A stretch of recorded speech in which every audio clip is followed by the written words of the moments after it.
Ahí estoy nuevamente. Continúa tranquilo. Mafia, avísenme cuando quieren que empiece. Continúa. 80, hemos tardado 1 minuto. Me tomé el trabajo de controlar. En 1 minuto estamos todos adentro.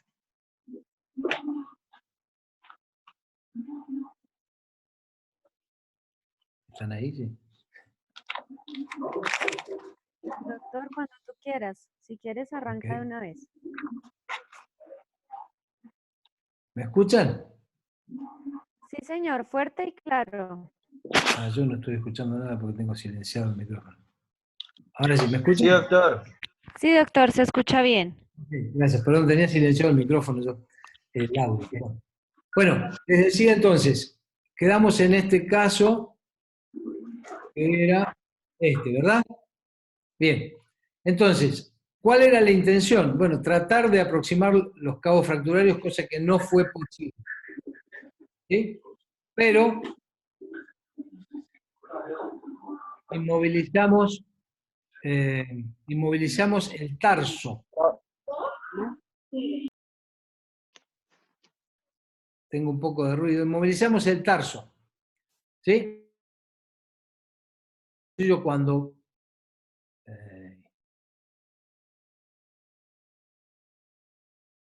el potrillo cuando pisa, no desciende, o sea, no hiperflexiona porque está fijo el tarso, por lo tanto puede pisar y acomodarse. Y acá lo tenemos en su casa, este potrillo estuvo también 3-4 días en la clínica nada más. Está todo bastante tranquilo, no sale la peña ni nada, antes había un par de chicos allí, Ok, bueno, sigo.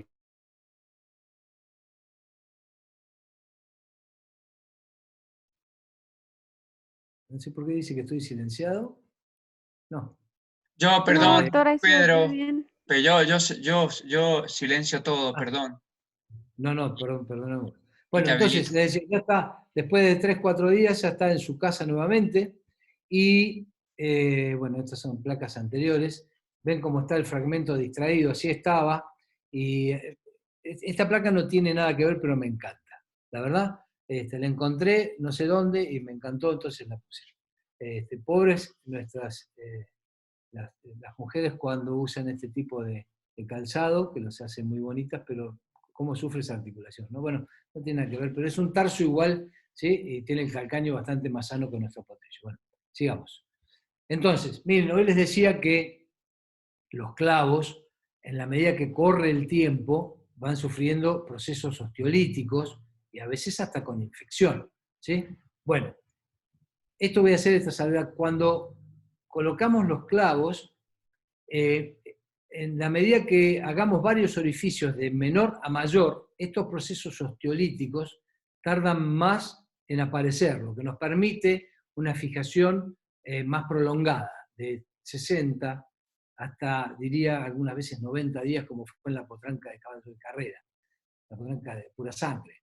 ¿Qué significa eso? Que hago primero, si voy a poner un clavo de 4,5, hago primero un orificio de 2,7, después uno de 3,5, lo voy agrandando hasta llevarlo al diámetro del clavo.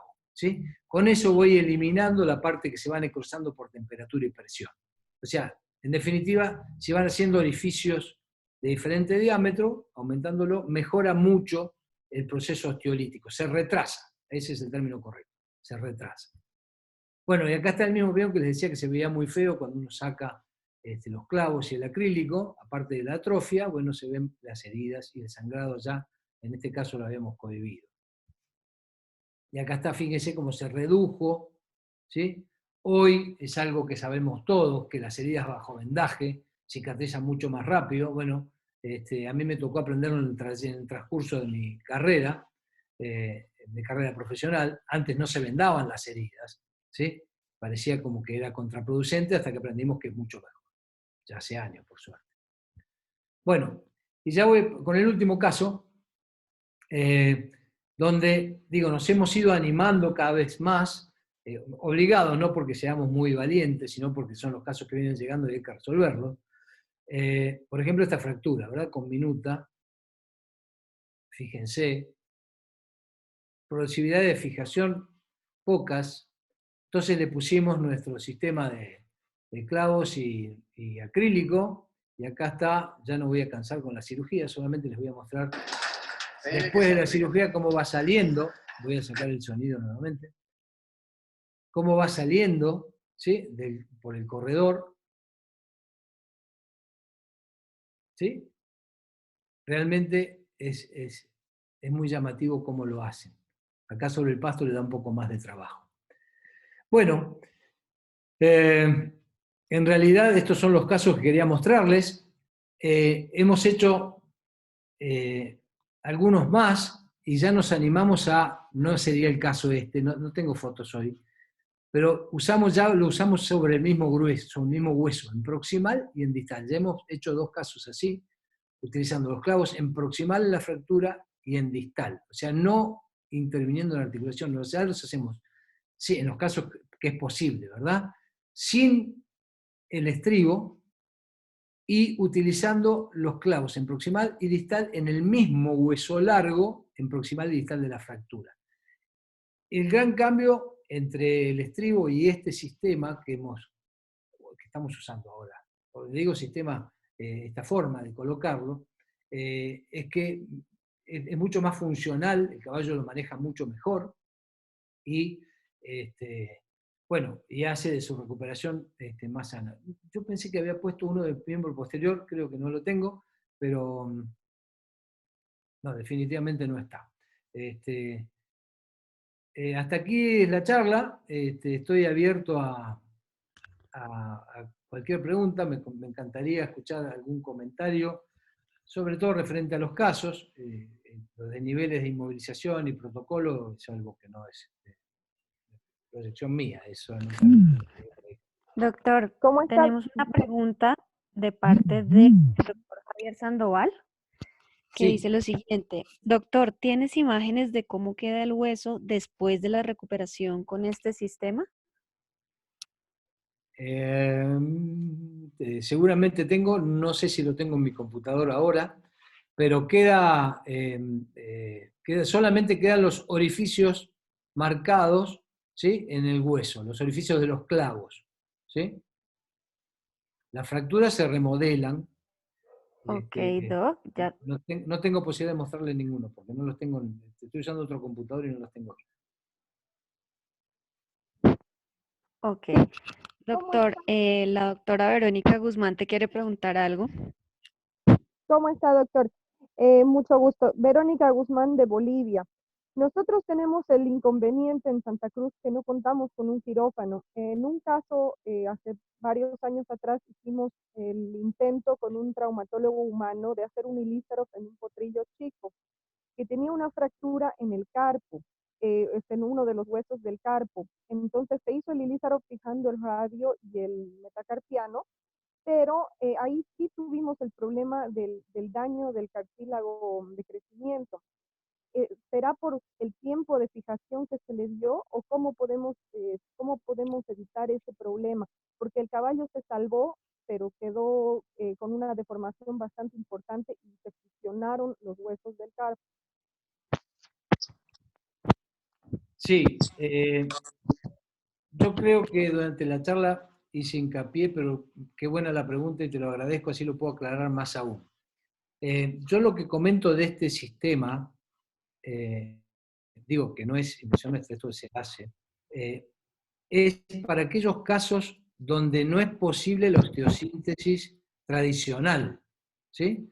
La osteosíntesis tradicional es el mejor sistema. A lo sumo, si tuviéramos, por ejemplo, no sé cuál es el caso particular del carpo, pero si yo quisiera conservar la función de una articulación como la del carpo y tengo fracturas de los huesos, lo que haría es fijar las fracturas de los huesos con tornillos, tratando de que esa articulación quede lo más equilibrada posible y funcional.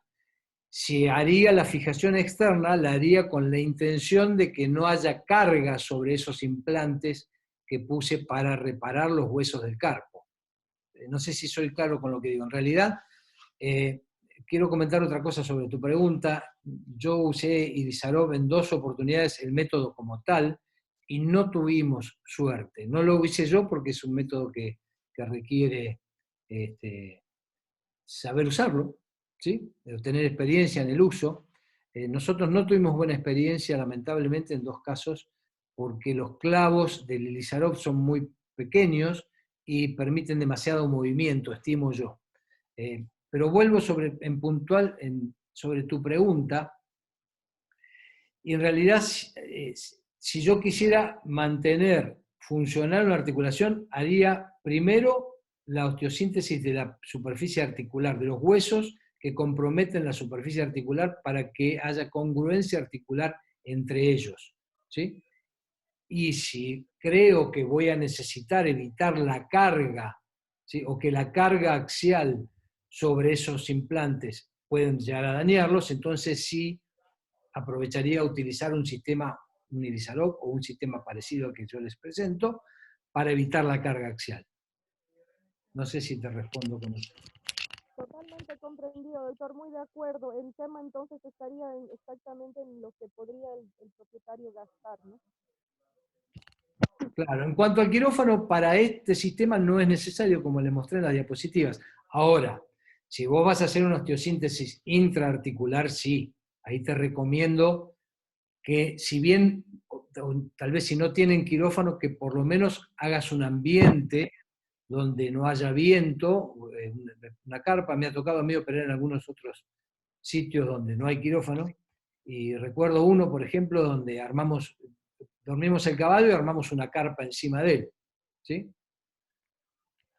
Con tal de hacer un ambiente un poco más aséptico, si quieren, ¿no? Doc, tenemos Muchísimas otra gracias. pregunta. Gracias, Verónica. Tenemos otra pregunta del colega Juan Sebastián. Dice, doctor, buen día. ¿En la sala de recuperación realizas algún manejo especial en estos casos? No. Nuestro manejo en la sala de recuperación es, nosotros tenemos, ponemos el caballo en decúbito lateral con el miembro, eso sí, qué buena la pregunta, no me había dado cuenta, con el miembro afectado hacia arriba, ¿sí? Siempre en el decúbito lateral opuesto al miembro afectado. O sea, si tengo afectado el miembro izquierdo, lo pongo en el decúbito lateral derecho, ¿sí? Siempre arriba, sea miembro anterior o miembro posterior. Por otro lado, nosotros en la recuperación en el quirófano lo que hacemos es lo tenemos atado al caballo, ¿sí? Lo tenemos atado desde el cuello, y con una soga, bueno, lo ayudamos en la recuperación como en todos lados, ¿no? Entonces lo tenemos atado en el cuello. Cuando ya está en condiciones, ¿sí? Entonces lo soltamos del cuello y lo ayudamos tirando de las sogas, ¿sí? En la cabeza y en la cola, para ayudarlo en la recuperación. Eso es lo que hacemos. Gracias, Doc. Tenemos otra de la colega Cecilia de Giovanni. ¿Qué recomendaciones hay para el posquirúrgico? Las recomendaciones para el postquirúrgico son las siguientes. Tratamos de hacer analgesia con fenilbutasona, ¿sí? En principio damos una dosis de Flunix en la recuperación y después lo mantenemos con fenilbutasona o meloxicam, obviamente con omeprazol o ranitidina, y le hacemos una terapia de antibióticos convencional, ya sea con ceftifur y gentamicina, o con penicilina, gentamicina y metronidazol, pero solamente los primeros 5 o 6 días. Y después los mantenemos con sulfatimetoprim, otros 20, 30 días más. Los antiinflamatorios los usamos intensamente la primera semana y después lo vamos regulando de acuerdo a, bueno, si el caballo se queda en la clínica, de acuerdo a las manifestaciones clínicas, y si no, a lo que nos transmite el propietario de su localidad. Perfecto. Tengo aquí un comentario de Mauro Berna que dice pregunta técnica. Mauro, ¿quieres abrir tu micrófono para Pedro, charlarlo buenísimo los casos, muy interesante. La verdad que abre, como decís, un montón de opciones para gente que no lo puede pagar a veces económicamente, ¿no? Sí. Creo que es muy válida las opciones. La pregunta técnica es, ¿siempre usás Steinman de 4 o 5 y después te vas en los adultos de 6? Mencionaste los tamaños. ¿Y por qué no usás roscado y solo liso? Bueno, excelente la pregunta, Mauro. No esperaba menos de vos.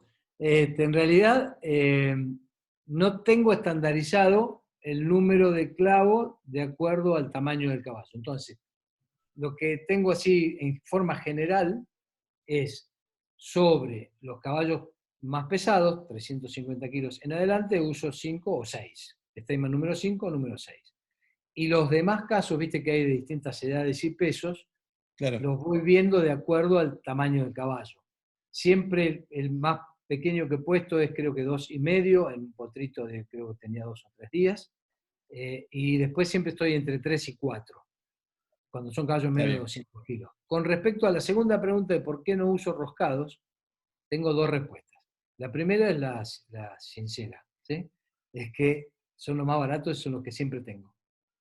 ¿Sí? Está bien. Vale. Si bien esto se me presenta a mí como una emergencia siempre, ¿no? Entonces, a veces tengo posibilidad de esperar un día o 2, y los roscados yo no los consigo fácil.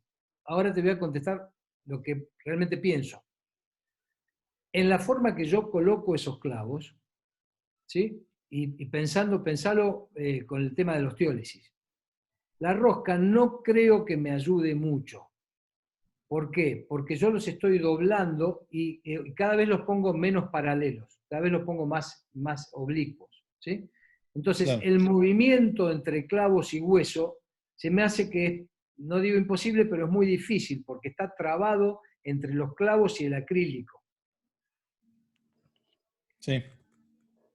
La rosca inicialmente ayudaría. Si van paralelos, por ejemplo, los vas a cortar, como conté de un caso que le puse 3 y le tuve que sacar 2 porque uno lo Sí. perdió. En ese caso, yo creo que sí hubiera valido la pena la rosca. No, pero bueno, muchísimas gracias, muy buena experiencia, ¿eh? Lindos casos. Bueno, gracias, Mauro. Te agradezco mucho. Gracias, Mauro. Tenemos otra pregunta de la colega Mariana Antequera. Buenas tardes. ¿Cómo manejan la recuperación anestésica de estos caballos con los anclajes y el estribo? ¿Alguna recomendación? Gracias. Creo que es muy parecida a la que ya hizo otro colega, ¿verdad? Sí. La recuperación de la anestesia es convencional, vuelvo a repetirlo, con los miembros afectados, o sea, el miembro que está inmovilizado o operado hacia arriba, lo recuperamos en decúbito lateral, opuesto al miembro afectado. Y los mantenemos allí hasta que están en condición de poder pararse. Y ahí los ayudamos con sogas de los 2 extremos, de la cola y de la cabeza. Vale. Tenemos otra, la doctora Lula Ayala. ¿En caballos pesados sigue usando los estribos? ¿En qué casos que eligieron no usarlos consideran más perjudicial el peso del mismo que la disipación de la carga o tienen alguna otra contra? Creo que no entendí bien la pregunta. Sí, sobre la carga, Te la, a ver, voy a te la responder lo que repito textual como está copiada aquí en el chat. sí, Dice, sí, en caballos pesados, sí. sigue usando los estribos. En los casos que eligieron no usarlos, ¿considera más perjudicial el peso del mismo que la disipación de la carga o tiene alguna otra contra? Ahora sí. Primero voy a contestar lo del estribo. En realidad, todo esto para nosotros fue un proceso de aprendizaje y como la mayor parte de las cosas que nos ha pasado en la vida, o a mí por lo menos, yo aprendo mucho de cada cirugía que hago, porque nunca creo que la hice bien. O sea, siempre encuentro algo que podría haber hecho mejor, ¿sí? Y en ese afán de ir mejorando y de ir aprendiendo, empezamos con el estribo. Fíjense que el primer caso le pusimos placa, tornillos, clavos, estribo, acrílico, todo. Lo tuvimos internado 60 días hasta que fuimos aprendiendo que había otra posibilidad. Hoy, si el caso lo permite, como decía en la última diapositiva, trato de usar el mismo hueso fracturado. Lo más importante es sacarle la carga a la fractura, ¿sí? Entonces, al sacarle la carga, yo ya no me importa si la carga se la voy a transmitir al estribo o a la articulación que sigue, ¿sí? Porque lo que a mí me interesa es sacarle la carga a la fractura. Y hoy estoy convencido de que sin estribo es mejor, porque el caballo es como los vendajes, ¿verdad? Cuando uno hace un vendaje y le impide el movimiento de las articulaciones distales, el caballo está más incómodo. Entonces, de esta forma puede apoyar, no genera carga sobre la fractura, porque la carga va del clavo proximal al acrílico y del acrílico al clavo distal, como cualquier tutor externo. El principio es el mismo que el del tutor externo, cambiando, referido a pequeños animales, que en este caso el acrílico rodea todo el miembro. Entonces nos está ayudando también a mantener la fractura en su lugar. No solo quita carga, sino que hace un método Irisarov rígido, ¿sí? Con lo cual, vuelvo a insistir, si de acá en más no estamos poniendo estribos, salvo que sea estrictamente necesario por una fractura de segunda falange, ¿no? Donde yo no pueda poner clavos distales. En ese caso volvería al estribo. Creo que esa es la respuesta. No sé si la Perfecto. satisface a la doctora. Tenemos otra pregunta que dice, en una fractura de segunda falange, pone 2 o 3 proximal a la fractura, y entre paréntesis metacarpo, y distal, ¿de dónde fija clavos o allí está solo el estribo? Claro, este es el ejemplo de lo que estaba mencionando recién, el ejemplo típico de donde uno no puede poner clavos en distal, por ejemplo en la segunda falange, o en la primera, igual. ¿Sí? Ok. En esos casos, que también, y eso quiero insistir, o sea, esto es una ayuda a la inmovilización externa. Todas las fracturas de segunda falange, ¿sí? Necesitan de inmovilización externa. Al quitándole la carga, ¿sí? Ayuda a que el pronóstico sea mejor, pero no significa que si no ponen clavos en proximal no va a cicatrizar. Hay muchos casos en que sí, ¿sí? Y hoy los colegas eligen entre la fijación externa con acrílicos exclusiva o, en mi caso, que soy fanático de este sistema de transficción, yo pongo el acrílico con 2 clavos en proximal, porque no tengo forma distal para ponerle. Y ahí vuelvo a poner el estribo, porque yo lo que quiero es sacarle la carga a la fractura. Ok. El colega Germán Sterren pregunta, Pedro, en cuanto a las colocaciones de los clavos, ¿coloca siempre en forma perpendicular al miembro y o hueso con angulación algún clavo? Los coloco lo más perpendicular que puedo, ¿sí? A la superficie articular que sigue, ¿verdad? O sea, perpendicular. Entre sí, los proximales, trato de darles ángulo, diferente ángulo, no totalmente transversal, sino pongo uno transversal y los otros con cierto ángulo, ¿sí? Para que, no excesivo, porque el excesivo cambio de ángulo puede generar que haya una fractura por torsión. Entonces, solo en un pequeño ángulo, una pequeña distracción, ¿sí? Entre los clavos, ¿sí? Para que eso no haga el efecto de que las dos corticales se muevan de un lado a otro. Entonces, al darle angulación, se impide ese movimiento. Ok. Una pregunta de Pitu y Oyeli, perdón si no lo pronuncio bien. Hola Pedro, quería consultarte sobre los casos que mandan del interior y no se operan de inmediato. ¿Se recomienda hacer perfusiones regionales con antibiótico pre, intra o posquirúrgico? Saludos. Bueno, miren, el último caso que recibimos aquí en la Facultad de La Plata fue justo un caso que ya tenía como un mes. Entonces, el tema es verlo integralmente. La técnica quirúrgica importa, pero no importa demasiado porque se elige y uno tiene tiempo de pensarla, pero hay que elegir el paciente. Entonces, yo no tengo, tuve 2 casos que fracasaron. Hicimos, creo que más de 20, pero tuve 2 que fracasaron. Uno de ellos era porque era una fractura expuesta con osteomielitis, de un potrito de 2 días, o tenía una semana cuando lo operamos, pero muy, muy chiquito. La cosa es la siguiente, a ver si puedo responder la inquietud del colega.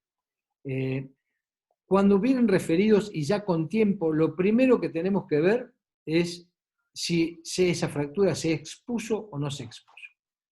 Si no se expuso y no tiene más de una semana, ¿sí? Podemos tratar de corregirlo. Una semana, 10 días, hay que ver cuánta movilidad tiene. Si se expuso, ¿significa que no lo puede hacer? No, porque en realidad tenemos que ver otra posibilidad. Yo no tengo experiencia en expuestas. Sí,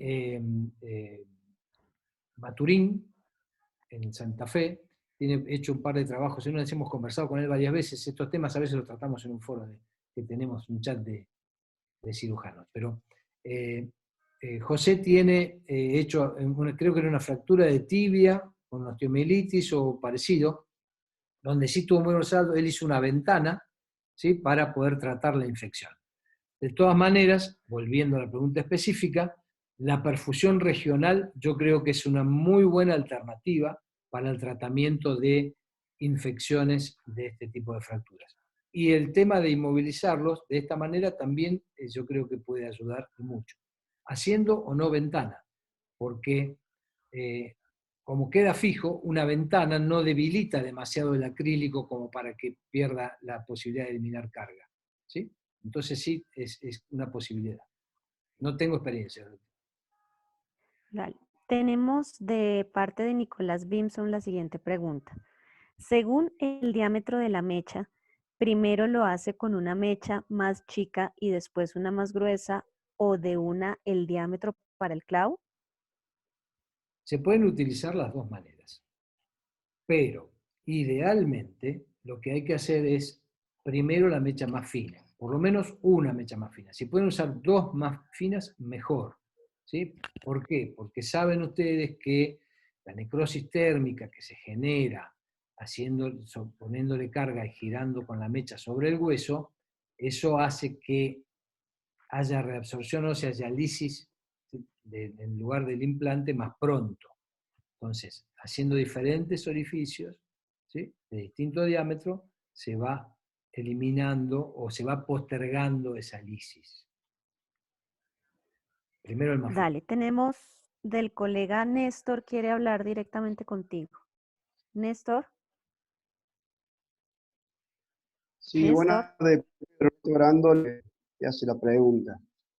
Qué Pedro, bueno, te reconocí por el acento, qué bueno. me alegro mucho, nos identifica orgullosamente.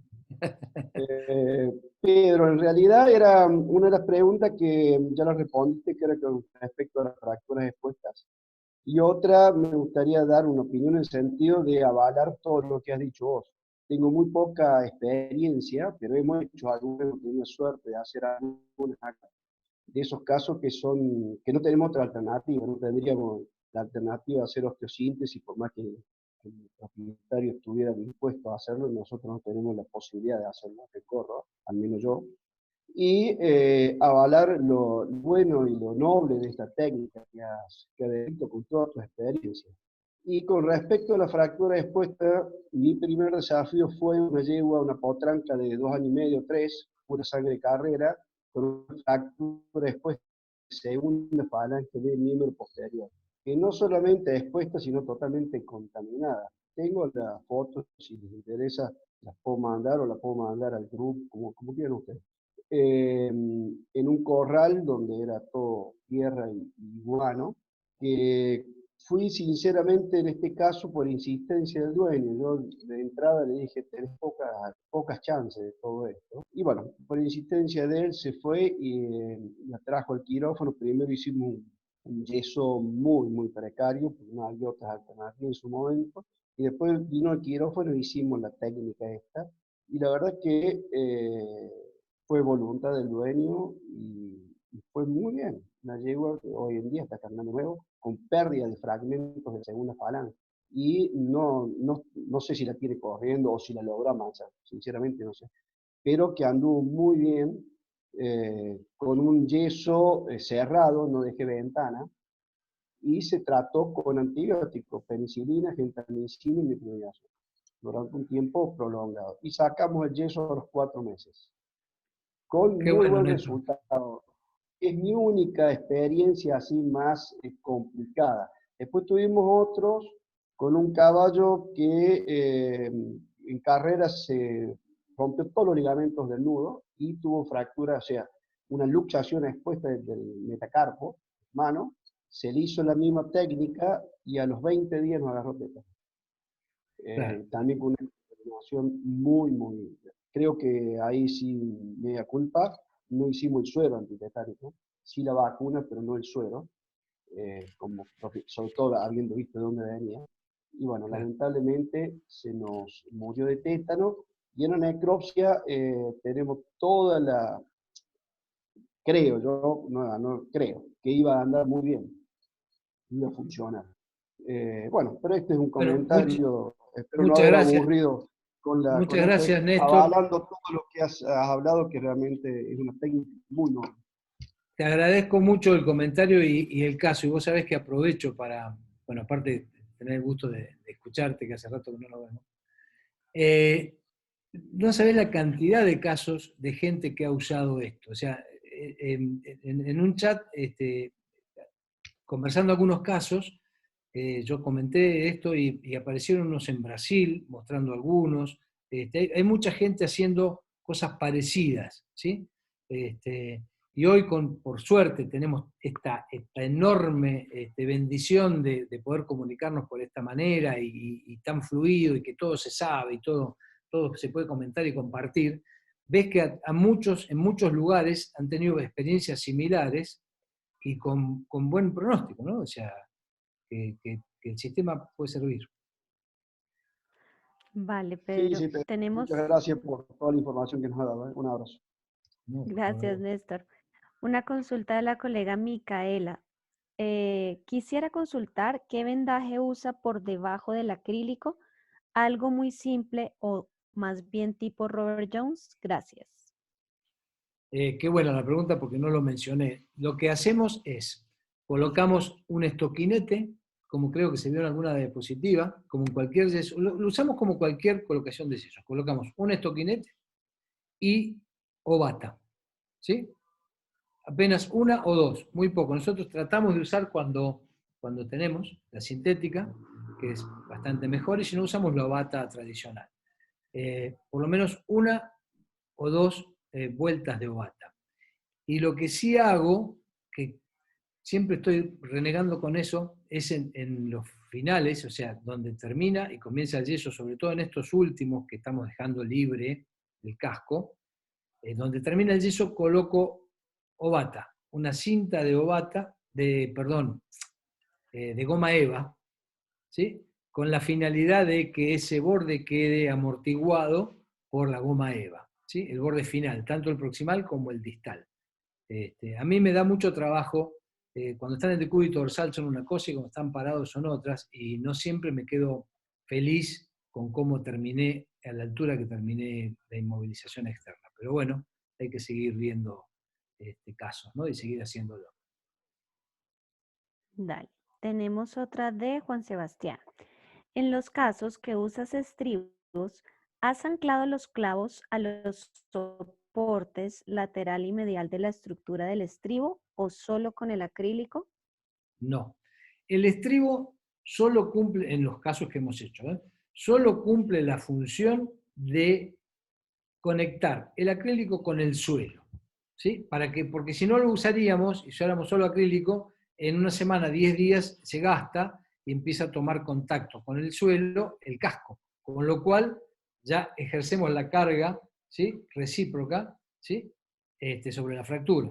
Por eso, mi mayor preocupación es que el extremo distal quede con el estribo de la herradura del hierro, o lo que ustedes puedan manejar en ese momento. Nosotros tenemos la suerte de tener el herrero allí. Pero si no, es para que no, el estribo es para que no se gaste el acrílico. Nada más que para eso. Cumple solo esa función. Dale. Otra dice, hola Pedro, veo a veces doblas los clavos hacia abajo y otras los proximales hacia abajo y los distales hacia arriba. ¿De qué depende tu elección? ¿Qué distancia dejas entre el doblez y el hueso? La distancia entre el doblez y el hueso, o sea, recuerden que yo los doblo después de haber puesto el yeso acrílico, ¿sí? Por lo menos la mayor parte. Y los doblo lo más cerca que puedo sobre el acrílico, ¿sí? Lo más cerca posible del hueso y del acrílico. En cuanto al doblez, había alguna foto por ahí puesta. No siempre tengo el instrumento para doblarlo, que lo ideal es un doblador de placas. Y por otra parte, si lo hago hacia arriba o hacia abajo, eso va a depender hasta dónde el espacio que me queda entre que termina el yeso y terminan los clavos. Generalmente, los proximales los doblo hacia distal y los distales los doblo hacia proximal. ¿Sí? Es la intención, pero depende mucho de cuánto espacio tenga. Dale.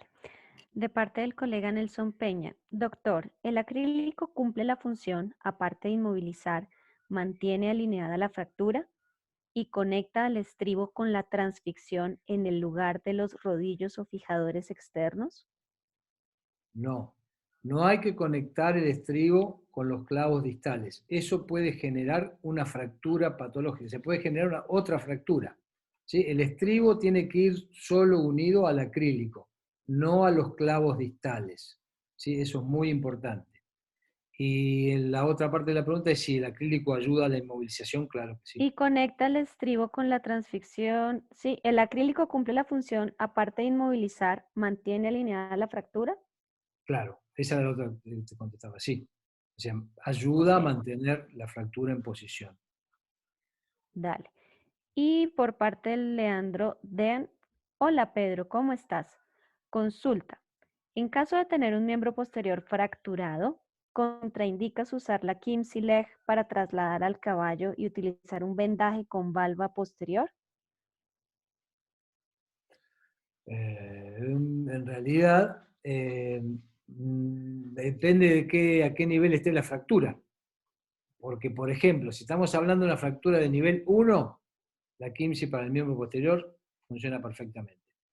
Si es de nivel 2, o sea, entre la articulación metacarpofalangiana y el tarso, la Kimsey no es el mejor sistema porque va a ejercer presión sobre la fractura. Entonces ahí sí hay que ponerla en la cara posterior y otra en lateral. Dale. Bueno, que muchas gracias, dicen por acá. Bueno, Creo que hemos terminado, doctor, por ahora. Pues no sé si alguna preguntita queda por ahí pendiente, nos la mandan al chat. Te agradecemos enormemente. Yo que te insistí tanto. Muchas gracias. De verdad que ha no, sido un abrazo maravilloso en esta tarde. muchas gracias a ustedes. Realmente yo disfruto de esto. Lo que sucede es que esta cuarentena me puse a practicar a ver cómo sería dentro de poco cuando me jubile. Entonces estaba en plan de no hacer absolutamente nada para probar cómo era la jubilación. Pero bueno, ya decidí que no me voy a jubilar. Así que me vino bien ponerme en training Vale. otra vez con la charla. Gracias, Mafe. Muchas gracias a todos por estar Bueno, ahí. doctor, un beso. Muchas gracias. Gracias a todos. Gracias a Chao, todos. Pedro, Gracias, gracias. Pedro. Chao, chao, Pucho. Muchas gracias.